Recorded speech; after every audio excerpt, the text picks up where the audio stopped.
Hi friends, welcome to my YouTube channel. අද මේ video එකෙන් මම මාළු මිරිස් වගා කරලා අස්සන්න නෙලාගත්ත මාළු මිරිස් සහ මගේ මාළු මිරිස් වගාව ඒ වගේම මම රසවට මාළු මිරිස් කරියක් හදන විදියත් ඔයාලට පෙන්වන්න හිතුවා. මේ තියෙන්නේ මගේ මාළු මිරිස් වගාව.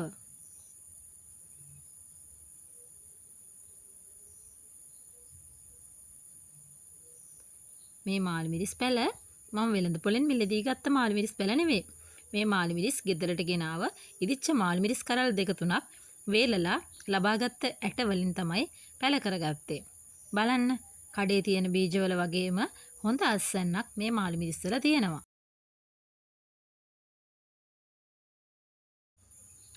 මගේ විනෝදාංශය කොවිතන.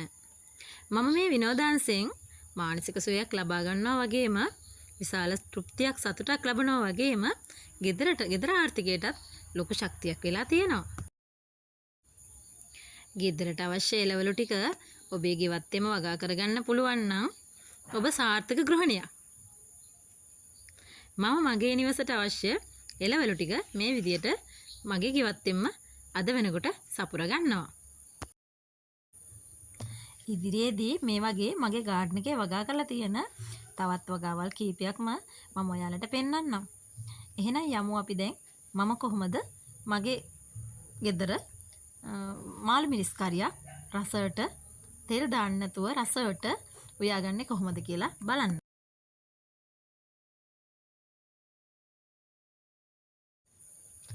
මේ පළමුව මම නෙලාගත්ත අස්සෙන්ෙන් මට අවශ්‍ය ප්‍රමාණයට මාළු මිරිස් අරගෙන සෝදලා දැන් මම මෙතන අරගෙන තියෙනවා. ඊළඟට මාළු මිරිස් කරල දෙකට වෙන්න ඕනසේ මම මේ මාළු මිරිස් කරල් සියල්ලම හතරට පලා ගත්තා.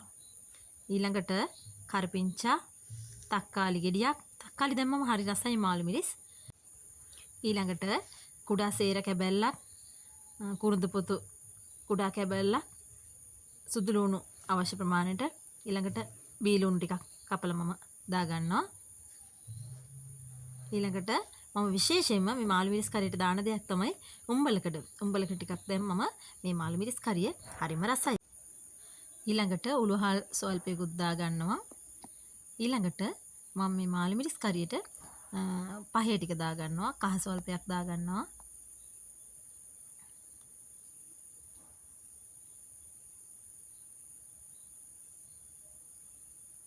මේ මාළු මිරිස් ගොඩක් සැර නැහැ.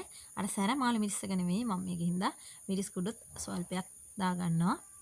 ඊළඟට අමු තුන පහ කුඩු අවශ්‍ය ප්‍රමාණයට දා ගන්නවා.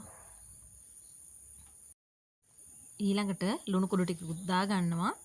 දාලා මේ සියල්ල හොඳින් කලවම් කරගන්නවා. ඊට ප්‍රථම මම මේකට මම හැන්දෙන් එකක් පමණ වතුර දා ගන්නවා. මොකද මේ පහේ ටික හොඳට මික්ස් වෙන්න ඕන නිසා. ඊළඟට හොඳට මේ පහේ ටික හොඳට මාළු මිරිස් වලට වදිනසේ කලවම් කරලා අඩු ගින්දරේ මම ලිපේ තියා ගන්නවා.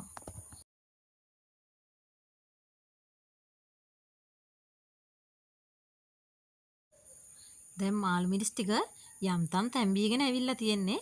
දැන් මේ වෙලාවේදී මම හොඳ උකු පොල් කිරි ටිකක් මේ මාළු මිරිස් ටිකට දා ගන්නවා. මම ගොඩක් දාගන්නේ නැහැ. මාළු මිරිස් ටික වැහෙන ප්‍රමාණයට වගේ දාගන්නේ. මේ ඔයාලගේ රස අනුව ඔයාලට අවශ්‍ය ප්‍රමාණයට දාගන්න. මෙතනදී උකු පොල් කිරි දාන තරමට මේ මාළු මිරිස් ටික හරිම රසයි. දිය කිරි දාන්න එපා. ඒ වගේමයි මම මාළු මිරිස් කරියට පොල් තෙල් දාලා නැහැ. කිරින්ම තමයි උයාගෙන තියෙන්නේ. මෙතනදී පොල් කිරි ටික උතුරව ගත්තම මේ ප්‍රමාණයට ඔයාලට ඉදිලා ඇතනම් බා ගන්න පුළුවන්. මම නම් මේ මාළු මිරිස් කරිය මේ ගානට හින්ද ගන්නවා. හින්දුවම හරිම රසයි. පොඩි අය මාළු මිරිස් කියලා සැරයි කියලා එපා කියන්නේ හරිම ආසාවෙන් කනවා. ඔයත් හදලා බලන්නකෝ. මම හිතනවා මේ වීඩියෝ එකෙන් ඔයාලට යම් දැනුමක් ප්‍රයෝජනයක් ලැබෙන්නේ නැති කියලා. ඔයාලා මගේ channel එක තවම subscribe කරලා නැත්නම් දැන්ම subscribe කරන්න. ඔයාගේ යාළුවන්ටත් share කරන්න. ඔයාගේ වටිනා අදහස් comment කරන්න. අලුත් වීඩියෝ එකක් අරගෙන ආයෙත් එන්නම්. මම චමිලා